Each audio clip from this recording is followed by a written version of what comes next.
할렐루야 여러분, 한 주간 잘 지내셨습니까? 제20대 윤석열 정부가 들어서고 날씨도 더욱 더워지고 세계적 상황은 더 핫하게 인류의 마지막 시대로 마구 치닫는 느낌. 이 느낌 저 혼자만의 느낌일까요? 왠지 정말 잘 살아야 하겠다는 생각.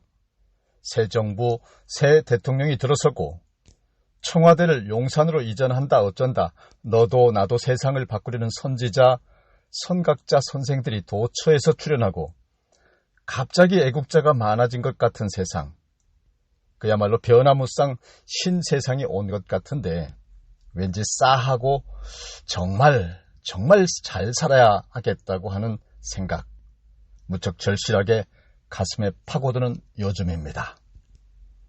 참 스승이 참 필요한 시대입니다, 여러분.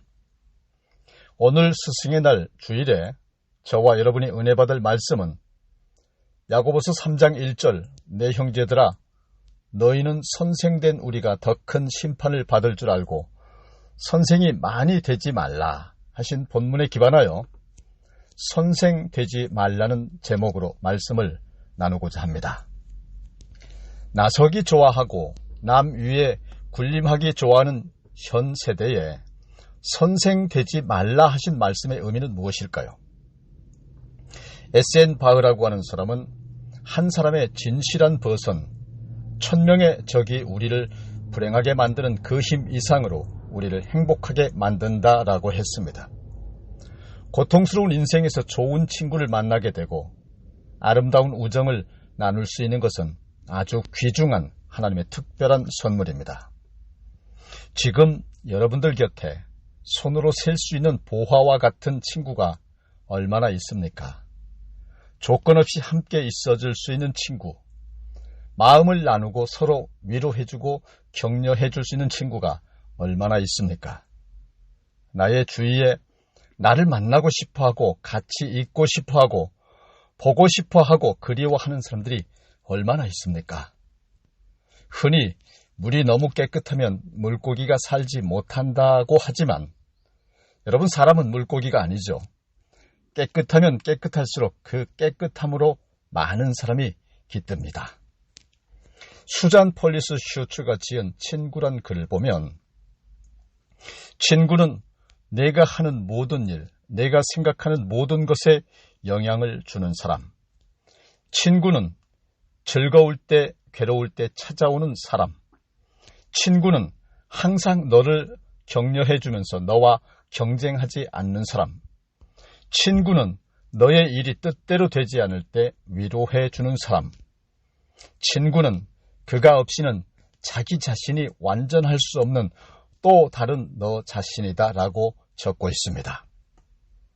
여러분, 바쁘게 살다 보면 언제나 삶의 중심, 즉 근본 문제에 부닥칠 때가 많죠. 어떻게 해야 하나님과 사람 앞에서 바르고 후회 없는 인생을 살까라는 심각한 고민이 들 때 인생이라는 학교에서 스승이 되어줄 수 있는 사람이 있다면 더없이 행복이요.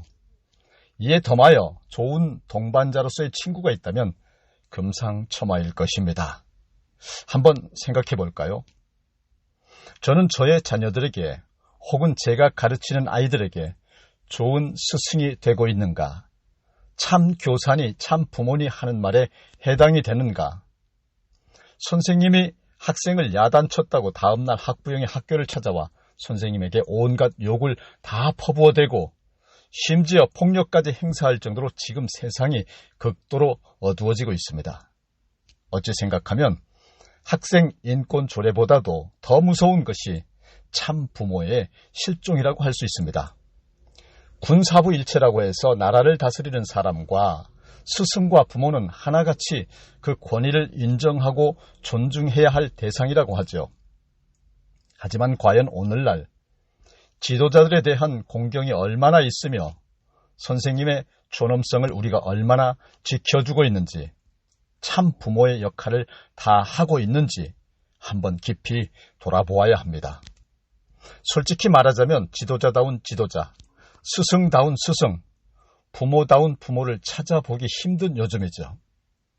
이게 이 지경이 된 배경에는 바른 믿음의 실천자로서의 부모의 부재가 절대적으로 한 몫을 하고 있는 건 두말할 나위 없습니다. 무엇 때문입니까? 참 신앙의 부모, 진실한 말씀의 사람을 찾아보기가 힘든 세상이 된 이유가요. 그 배경에는 여러분, 돈만 있으면 되고 출세만 하면 된다고 하는 잘못된 가치관이 인생을 송두리째 걸 만큼 크게 한 몫을 하고 있는 것입니다. 이솝 우화에 보면 개 이야기가 나옵니다. 아빠 개가 새끼 개들을 모아놓고 앞으로 가 하니까 새끼 개들이 전부 옆으로만 갔습니다. 나중에 아무리 해도 안 되니까 새끼 개들이 아빠 개에게 그러면 아빠가 먼저 시범을 보여달라라고 졸랐습니다. 그러자 아빠 개가 가열차게 시범을 보였는데 아빠 개도 옆으로 가더라 하는 우화인데요. 여기서 개는 참개 꽃게를 말합니다. 개가 별 수 있습니까? 개니까 옆으로 가는 거죠. 가정의 모범이 이렇게 중요합니다. 저와 여러분이 가정을 그리스도를 중심으로 한 사랑과 이해와 신뢰와 정의에 찬 분위기로 만들어 놓으면 자녀들은 당연히 바른 길로 갑니다. 삐뚤어 가지 않습니다. 흔히 붕어빵이라는 말을 합니다. 단순히 생김새가 닮았기 때문에만 하는 말이 아닙니다. 그의 말투나 행동거지 하나까지 다 그렇게 부모를 닮아간다는 것입니다. 일부러 그렇게 하라고 가르치지 않음에도 불구하고 심지어는 걸음걸이까지도 똑같이 닮습니다. 그러기에 부모들로서는 자녀들을 하나님의 말씀으로 교육할 뿐만 아니라 부모 된 우리가 먼저 하나님 말씀에 바로 선 삶을 살아야 한다고 하는 것입니다. 오늘날 수많은 부모들이 어리석게도 일확천금 한탕주의, 출세주의를 자녀들에게 가르쳐서 인생을 망치게 하고 있습니다. 하나님을 섬기는 삶, 정직, 성실, 근면한 삶이 개인과 가정과 사회와 국가에 행복과 이익을 가져오게 하는 것을 먼저 가르쳐야 하는 것입니다. 가정교육이 세상 그 어떤 교육보다도 그야말로 가장 중요한 교육인 것입니다. 학교 교육은 인생을 살아가는 데 있어서의 지식과 기술을 가르쳐줄 뿐 가정교육이 제일입니다. 인간의 행복을 좌우하는 삶의 자세와 태도는 부모스라해서 정립되는 것입니다. 그러므로 우리는 최선을 다해 하나님 말씀으로 자녀를 가르치고 가정에서 그리스도의 향기가 나도록 말씀 중심의 가정을 이루어야 합니다. 범사에 여러분에게 모범을 보여준 바와 같이 수고하여 약한 사람들을 돕고 또 주 예수께서 친히 말씀하신 바 주는 것이 받는 것보다 복이 있다 하심을 기억하여야 할지니라 라고 사도행전 20장 35절에 말씀하셨습니다. 오늘 특별히 의아하지만 먼저 생각해야 할 것은 선생이 되겠다고 하지 말라는 의외의 말씀입니다. 형제 여러분, 자매 여러분, 너도 나도 선생이 되겠다고 하지 마시기 바랍니다. 말씀에 기록된 바 선생된 우리가 더 큰 심판을 받을 것이라 라고 말씀하셨습니다. 본문에서 야고보는 이처럼 권면하면서 계속해서 2절을 통해 말씀하고 있습니다. 우리는 다 실수가 많은 사람입니다. 만일 사람이 말에 실수가 없으면 그는 자기 자신을 다스릴 수 있는 완전한 사람입니다 라고요. 야고보가 이렇게 말씀하시는 이유가 어디에 있습니까? 그것은 한 영혼이 온 천하보다 귀하기 때문입니다. 심지어 예수님께서는 어린아이 하나를 실족해 한다면 차라리 연자 맷돌을 목에 달리우고 바다에 던져진만 못하다고까지 하셨습니다. 예수님 당시에는 어린아이는 여자와 더불어 사람의 수로도 치지 않을 정도로 무시당하던 때였습니다. 그렇듯 모두가 무시해버리기 쉬운 어린아이 하나라도 결코 무시하지 않으실 뿐만 아니라 헐벗고 굶주리고 병들어 고통당하는 사람들, 더 나아가 당시로서는 천벌을 받았다고 생각했던 문둥병자는 물론 모든 병자와 귀신 들린 자들에게 이르기까지, 거기에 더하여 이방인과 종과 노예에 이르기까지 천하 뭇 백성들, 뭇 생명들을 귀히 여기시며 보잘것없는 사람까지도 귀하게 보시는 하나님이신데 어찌 함부로 선생이 되어 하나님이 귀히 보시는 생명들로 시험에 들게 할 수가 있느냐 하는 것이 함부로 선무당 사람 잡지 말라, 즉 선생 되지 말라 하는 뜻인 것입니다. 따라서 할 수 있으면 선생이 안 되는 것이 하나님 앞에 설 때 더 큰 심판을 받지 않게 되는 비결이 될 수 있다고 하는 하나님의 큰 사랑의 뜻인 것입니다. 예수님께서는 부활하신 후 갈릴리 바다를 찾으셔서 그곳에서 밤새 고기를 잡겠다고 헛수고만 하고 있는 제자들을 만나 주십니다. 그리고는 그들을 대표하여 베드로에게 이렇게 묻습니다. 내가 이 사람들보다 나를 더 사랑하느냐? 그렇다라고 하는 대답에 내 양을 치라라고 말씀하십니다. 내 양이 누구입니까? 바로 우리 모든 하나님의 자녀들입니다. 그러니까 마땅히 하나님의 자녀들로 하여금 제자 삼는 일을 하라고 하는 것입니다. 그러니까 마땅히 제자 삼는 사역자가 되어야 한다고 하는 것입니다. 그러기 위해서 우리는 선생이 되지 않으면 안 됩니다. 그럼에도 불구하고 야고보가 선생이 되지 말라고 하는 말은 도대체 무슨 뜻일까요? 여러분, 우리는 야고보가 이런 권면을 하는 것은 진정한 의미를 바로 보아야 합니다. 그것은 선생은 마땅히 실수가 없도록 힘써야 한다는 것이죠. 선생 되지 말라는 뜻은 믿음 안에서의 선생은 단순히 지식이나 재능을 가르치는 자가 아니라 그 생명을 풍성하게 하도록 양육하는 자다라고 하는 거예요. 다시 말해서 그 선생의 가르침에 따라 바른 그리스도인이 될 수도 있고 멸망의 구렁텅이로 빠지거나 오히려 지탄의 대상이 될 수도 있기 때문입니다.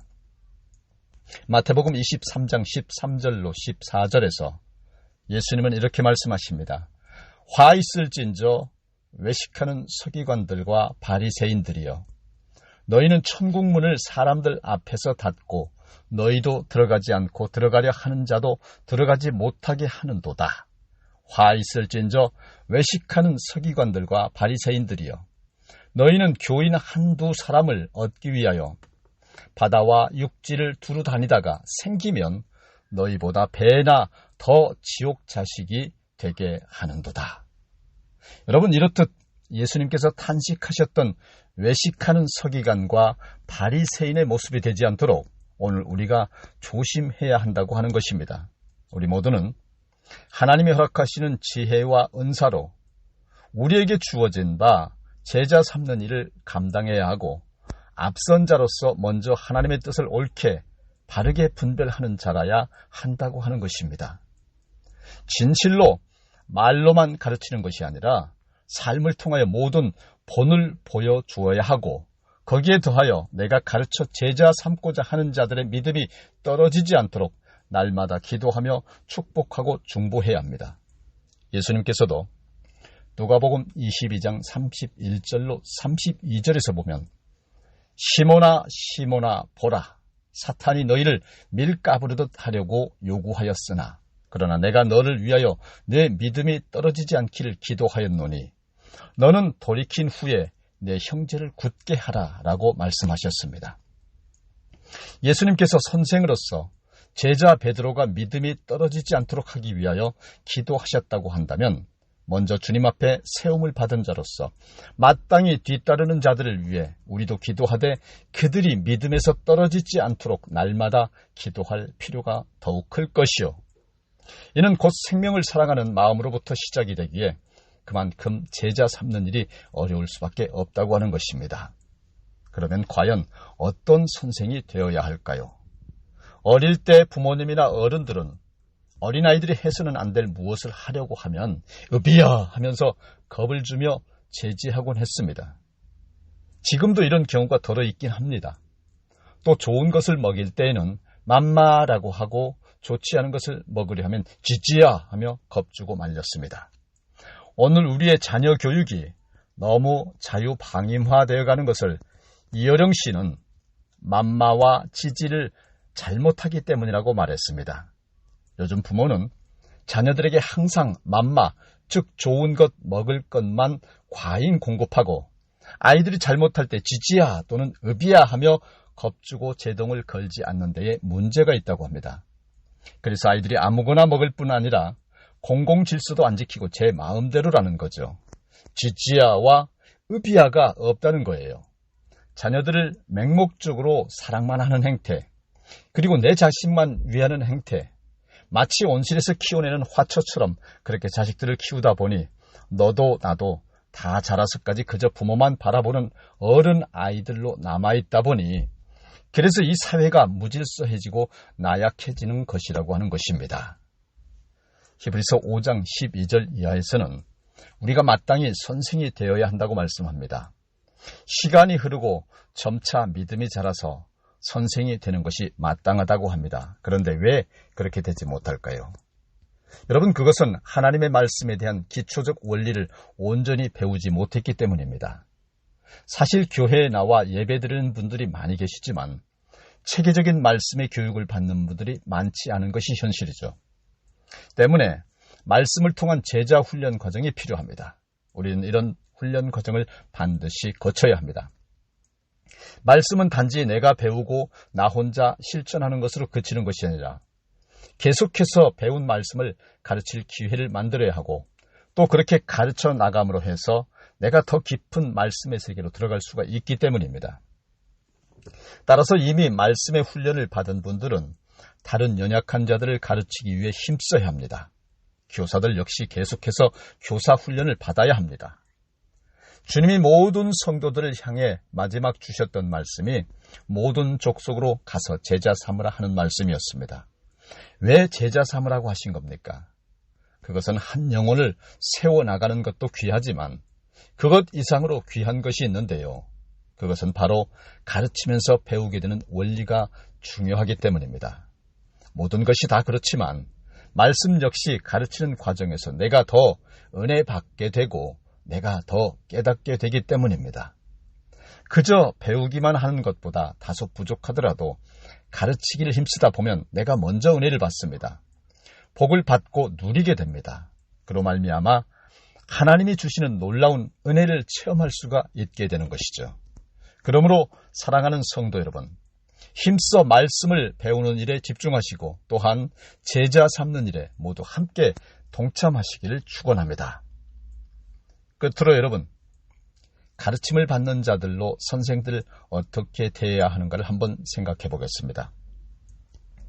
경남 거창고등학교는 서울의 파락군 못지않게 명문대학에 많은 합격자를 내는 명문고등학교입니다. 왜 그 학교가 그렇게 되었는가 하면 전영창 교장의 신앙을 바탕으로 세워진 신앙의 학교이기 때문입니다.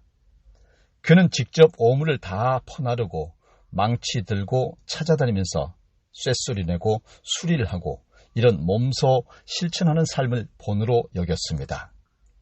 그리고 가르치는 학생들에게 독특한 직업 선택 10계명을 이렇게 정리했습니다. 첫째, 월급이 적은 곳을 선택하라. 둘째, 내가 원하는 곳이 아니라 나를 필요로 하는 곳을 선택하라. 셋째, 승진의 기회가 거의 없는 곳을 선택하라. 넷째, 모든 조건이 갖추어진 곳을 피하고 처음부터 시작해야 하는 황무지를 선택하라. 다섯째, 앞다투어 모여드는 곳은 절대로 선택하지 말라. 여섯째, 장래성이 전혀 없다고 생각되는 곳을 선택하라. 일곱째, 사회적 존경받는 것이 전혀 없는 곳을 선택하라. 여덟째, 한가운데가 아니라 변두리를 선택하라. 아홉째, 부모나 아내나 약혼자가 결사 반대하는 것이면 틀림없으니 의심하지 말고 선택하라. 10번째, 왕관이 아니라 단두대가 기다리는 곳을 선택하라. 여러분, 이는 한마디로 전부를 다 섬기는 곳으로 가라고 하는 것입니다. 전부가 다 낮은 곳으로 가라고 하는 것입니다. 왜 그렇습니까? 예수님께서 이렇게 말씀하십니다. 대접을 받아야 하면 혹은 받고자 하면 먼저 대접하는 자가 되어야 하고 섬김을 받고자 하면 먼저 섬기는 자가 되라 라고 말씀하셨습니다. 여러분, 예수님의 말씀처럼 섬기는 곳에 변화의 역사가 일어납니다. 섬기는 곳에 하나님께서 높이시는 역사가 일어납니다. 섬기는 곳에 진정한 지도력이 나오게 되는 역사가 일어납니다. 저와 여러분, 이처럼 섬기는 곳, 낮은 곳으로 함께 내려가서 새로운 그리스도의 문화를 창조할 하나님의 사람들이 다 되기를 나사렛 예수 그리스도의 이름으로 축원합니다.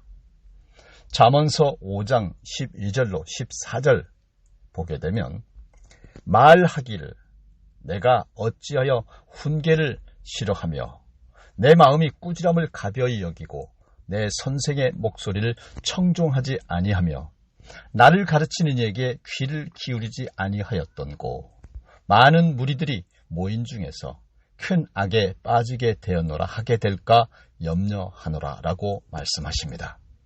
이는 여러분, 가르치는 자의 말에 귀 기울이지 않고 순종치 않았던 자가 나중에 크게 후회하면서 말하는 내용입니다.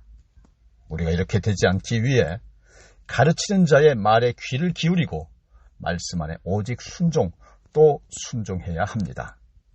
청종한다는 말은 히브리어로 사마입니다.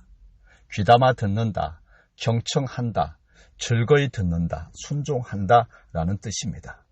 따라서 말씀을 귀담아 듣고 즐거이 듣되 순종하지 않는다면 후에 크게 후회하고 또 후회하게 될 날이 올 것임을 잠언서는 말씀하고 있는 것입니다. 우리는 말씀에 익숙해지도록 먼저 하나님의 말씀을 귀담아 듣고 배워야 합니다. 또 그 배운 말씀을 반드시 실천해야 하는데 그 하나가 바로 말씀을 배운 자로서 다른 자들을 가르치는 자가 되는 것이 마땅하다는 것입니다. 그러나 여러분, 그렇게 되기까지는 먼저 내가 가르치는 자의 말을 귀담아 듣고 실천하는 자로서 살아야 할 것이요, 무엇보다도 선생 중에 최고의 선생이 되시는 주 예수님의 말씀에 언제나 귀를 기울이고 말씀대로 살아야 할 것입니다. 저는 오늘 15일 스승의 날에 지금까지 살아오는 동안 받지 못했던 그 어떤 감사의 선물보다도 더 귀한 한 선물을 받았습니다. 다름 아닌 휴대폰 문자 한 통입니다. 우리 교회 교인도 아닌 분이 이런 문자를 제게 보내오셨습니다. 최고의 스승이신 목사님의 은혜에 감사드리며 늘 저 자신이 목사님께 최고의 선물이 되도록 노력하겠습니다. 사랑하고 축복합니다. 홀로 외롭게 목회하는 저의 심정을 주님이 아셨는지 이런 10,000마디 말보다 1000군보다 더 귀한 마음의 선물을 주셔서 그만 목이 메었습니다. 여러분, 여러 가르치는 은사보다 받은 은혜를 사랑으로 보답하는 것보다 더 큰 기쁨은 없습니다. 거기에 이런 감사까지 더해질 때 어찌 기쁘고 행복하지 않겠습니까? 사랑하는 여러분, 그러므로 우리 모두 이제 언제까지나 영적인 어린아이로 남아있는 자가 아닌 말씀의 깊은 깨달음이 날마다 더해지는 삶을 살아가시기를 축복합니다. 그래서 말씀에 관한 한 누구에게도 뒤떨어지지 않으며 선과 악을 올바로 분별하는 세련된 지각의 사람이 다 되시기를 축복합니다. 아울러 하나님께 합한 자, 택한 자, 좋은 군사로서, 사랑의 사도로서, 이로써 또한 단련되어 성령 충만 나아가 하나님의 기뻐하시고 사람이 좋아하는 참 스승이 되어 사시기를 나사렛 예수 그리스도 이름으로 축원합니다. 정리하겠습니다. 대부분의 사람들은 미켈란젤로의 아름다운 이름을 기억하고 있지만 보톨도라는 이름을 기억하는 사람은 그리 많지 않습니다. 보톨도 지오바니는 유명한 미켈란젤로의 스승입니다. 미켈란젤로가 14살이 되었을 때 미켈란젤로는 보톨도의 문화생이 되기 위해 그를 찾아왔습니다. 그때 그는 스승으로서 미켈란젤로를 테스트해 보았습니다. 그의 놀라운 재능을 본 보톨도는 그에게 이렇게 물었습니다. 너는 진실로 위대한 조각가가 되고 싶으니입니다. 그렇습니다, 스승님. 그렇다면 넌 위대한 조각가가 되기 위해서 무엇이 필요하다고 생각하느냐? 저는 제가 가지고 있는 재능과 기술을 더 닦아야 한다고 생각합니다. 내 기술만으로는 안 된다. 너는 내 기술을 무엇을 위해 쓸 것인가부터 먼저 결정을 해야 한다.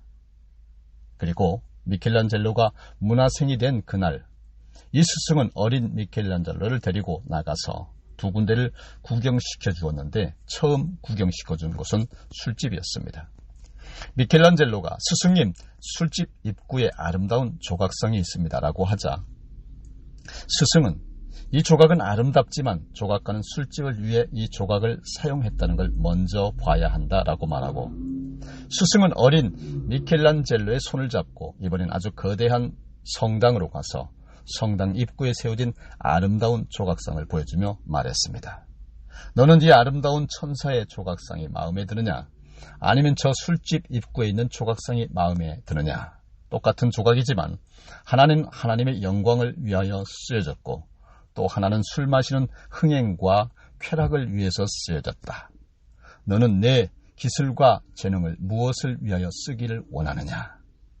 스승의 물음에 어린 미켈란젤로는 3번씩 같은 대답을 하였다고 합니다. 하나님을 위하여, 하나님을 위하여, 하나님을 위하여 쓰겠습니다. 그래, 그것이 무엇보다도 중요하다. 내 재능보다도 더 중요한 것은 내 재능을 하나님을 위해 쓴다는 것이다. 여러분은 지금 여러분이 가지고 있는 몸, 재능, 물질, 시간, 기회를 무엇을 위해 쓰고 있습니까? 고린도전서 6장 19절로 20절에 말씀합니다. 너희 몸은 너희가 하나님께로부터 받은 바 너희 가운데 계신 성령의 전인 줄을 알지 못하느냐? 너희는 너희 자신의 것이 아니라 값으로 산 것이 되었으니 그런즉 너희 몸으로 하나님께 영광을 돌리라. 아멘. 여러분은 여러분의 자녀와 후진들을 위해 미켈란젤로의 스승인 보톨도와 같은 위대한 선생 되기에 부끄러움이 없으십니까? 오늘 말씀의 제목 선생 되지 말라 하신 말씀에 역설적으로 성경에 기록된 바 이 세상은 참 선생이 필요한지라 오늘 스승의 날에 내가 선생이 되어 너희에게 본을 보였노니 너희도 이같이 하라고 하셨던 주님의 말씀처럼 모든 일에 본이 되고 끈기를 가지고 돌아보는 여러분이 되시기를 축원합니다. 실망하거나 낙담하지 마십시오. 모든 것이 때가 있고 때가 이름에 여러분의 수고가 반드시 아름다운 결실을 맺게 될 것이기 때문입니다. 다 같이 기도하시겠습니다. 길이요 진리요 생명이시며 온 우주를 지으시고 복주신 만군의 여호와 하나님 아버지, 우매한 우리가 스스로 의로운 자라 칭하고 지혜롭다 하고 선생되어 더 큰 심판을 받을까 하여 선생되지 말라 하신 말씀, 오늘 우리의 가슴 심장 깊은 곳에 새깁니다. 어렵고 혼탁한 세상, 말씀 안에 바로 서고 말씀을 등대 삼아 겸손하고 온유하게 십자가의 길 똑바로 나아가 마침내 하나님 기뻐하시는 참 선생의 길에 이르도록 우리 모두 성령 충만, 말씀 능력으로 축복하여 주시기를 예수님 이름으로 간절히 기도드립니다. 아멘.